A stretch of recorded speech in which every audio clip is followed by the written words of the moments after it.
Plagiarisme yaitu suatu tindakan pelanggaran akademik yang serius. Penjiplakan atau plagiarisme merupakan kegiatan mengambil atau menjadikan ide-ide atau kata-kata orang lain menjadi milik sendiri tanpa menyebutkan sumbernya.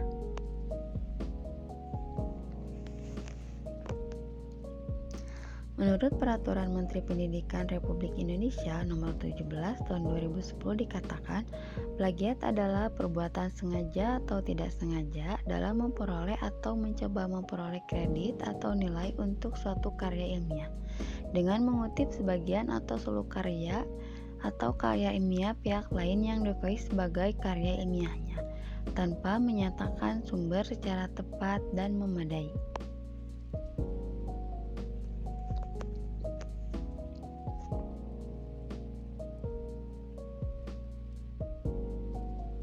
Jenis plagiarisme A. Jenis plagiarisme berdasarkan aspek yang dicuri. Yang pertama, plagiarisme ide. Seringkali plagiarisme dihubungkan dengan karya tulis. Namun sebenarnya plagiarisme dapat berlaku pula untuk karya ilmiah dan seni seperti karya sastra, lagu, musik, tari, lukis, pantun, film, drama, dan sebagainya. Dalam hal tersebut, yang paling seringkali menonjol adalah plagiarisme ide. Dalam karya tulis ilmiah, plagiarisme ide sering dihubungkan dengan laporan hasil penelitian replikatif.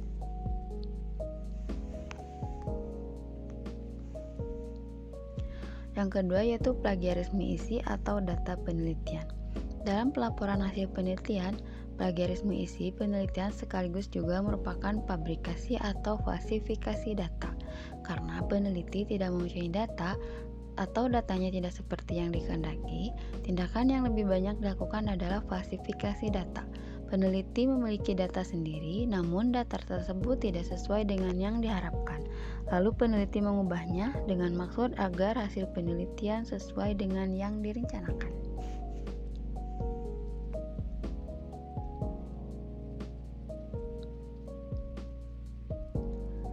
Yang ketiga itu plagiarisme kata, kalimat, dan paragraf. Seperti istilahnya, plagiarisme kata demi kata merupakan plagiarisme yang paling mudah ditentukan. Jenis ini dapat merupakan sebagian kata atau kalimat, dapat satu paragraf atau bahkan seluruh makalah meskipun ditulis dalam bahasa lain, yang dijiplak tanpa menyebutkan sumber aslinya.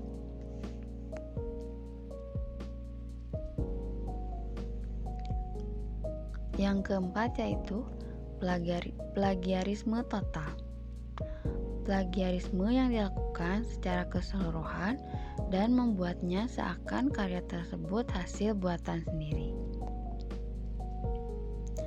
Mengganti judul nama atau penulis dalam bahasa lain tanpa menyebutkan sumber-sumbernya termasuk plagiarisme total.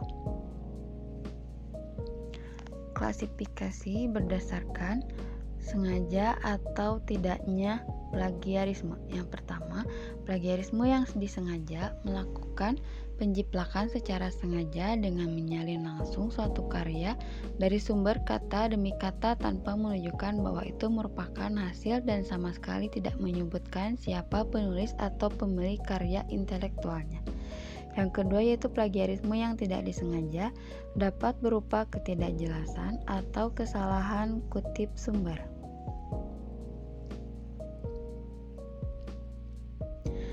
Klasifikasi berdasarkan proporsi atau presentasi kata, kalimat, paragraf yang dibajak. Yang pertama yaitu plagiarisme ringan, kurang dari 30%. Yang kedua yaitu plagiarisme sedang, 30-70%. Yang ketiga yaitu plagiarisme berat atau total, lebih dari 70%.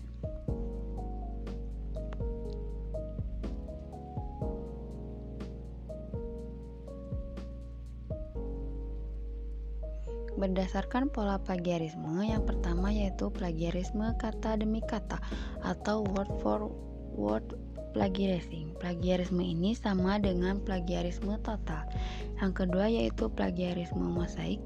Plagiarisme yang dilakukan dengan menyambung, menggabungkan atau menyisipkan kata, frase, atau kalimat yang diambil dari orang lain dengan penulis lainnya tanpa memberi rujukan sehingga memberi kesan hal tersebut adalah kalimat asli penulis.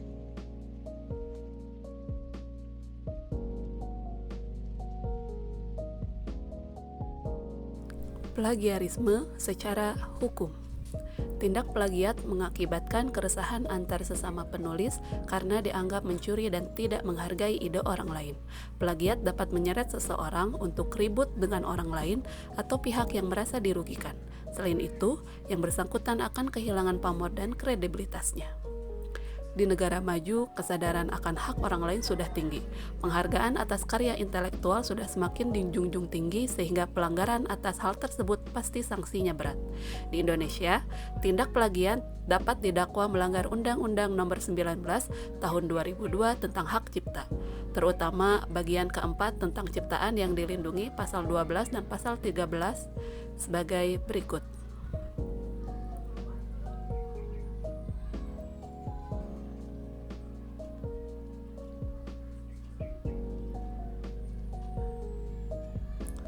Pasal 12. 1. Dalam undang-undang ini, ciptaan yang dilindungi adalah ciptaan dalam bidang ilmu pengetahuan, seni, dan sastra yang mencakup a. buku, program komputer, pamflet, layout, karya tulis yang diterbitkan dan semua hasil karya tulis lain. B. ceramah, kuliah, pidato, dan ciptaan lain yang sejenis dengan itu. C. alat peraga yang dibuat untuk kepentingan pendidikan atau ilmu pengetahuan. D. lagu atau alat musik dengan atau tanpa teks. E. drama atau drama musikal, tari, koreografi, pewayangan, dan pantomim. F. seni rupa dalam segala bentuk seperti seni lukis, gambar, seni ukir, seni kaligrafi, seni pahat, seni patung, kolase, dan seni terapan. G. arsitektur. H. peta. I. seni batik. J. fotografi. K. sinematografi. L. terjemah, tafsir, saduran, bunga ramai, database, dan karya lain dari pengalih wujudan. 2. Ciptaan sebagaimana dimaksud dalam huruf L dilindungi sebagai ciptaan tersendiri dan tidak mengurangi hak cipta atas ciptaan asli. 3. Perlindungan sebagaimana dimaksud ayat 1 dan 2 termasuk juga semua ciptaan yang tidak atau belum diumumkan tetapi sudah merupakan suatu bentuk kesatuan yang nyata yang memungkinkan perbanyakan hasil karya itu.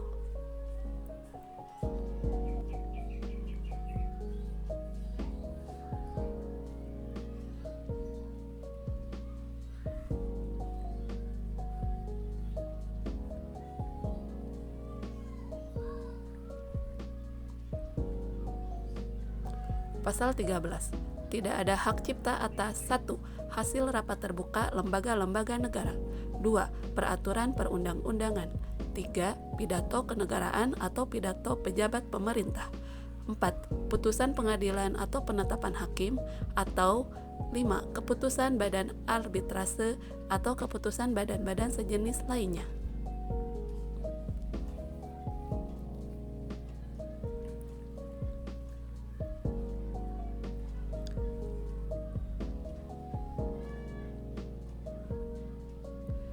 Tindakan yang termasuk plagiarisme. Seiring berkembangnya zaman, tindakan plagiat juga dilakukan secara komputeris, copy paste tanpa menuliskan sumber rujukan.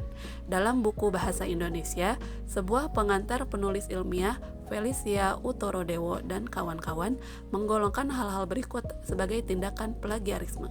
Yang pertama, mengakui tulisan orang lain sebagai tulisan sendiri. 2. Mengakui gagasan orang lain sebagai pemikiran sendiri. 3. Mengakui temuan orang lain sebagai kepunyaan sendiri. 4. Mengakui karya kelompok sebagai kepunyaan atau hasil sendiri. 5. Menyajikan tulisan yang sama dengan kesempatan yang berbeda tanpa menyebutkan asal-usulnya.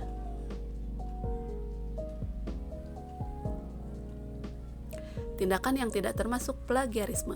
Adapun tindakan yang tidak termasuk plagiarisme karena dikenal secara luas, merupakan opini dari tokoh terkenal dunia dan secara khusus bukan merupakan opini dari penulis lain, yaitu pertama, menggunakan informasi yang berupa fakta umum. Yang kedua, menuliskan kembali dengan mengubah kalimat atau parafrase opini orang lain dengan memberikan sumber yang jelas. 3. Mengutip secukupnya tulisan orang lain dengan memberikan tanda batas. 4. Pengetahuan umum, yaitu pengetahuan yang sudah diketahui secara luas oleh masyarakat dan dapat ditemukan dalam banyak sumber. 5. Tanggal bersejarah, yaitu informasi yang diketahui sebagai informasi umum oleh masyarakat luas sebagai hari bersejarah. 6.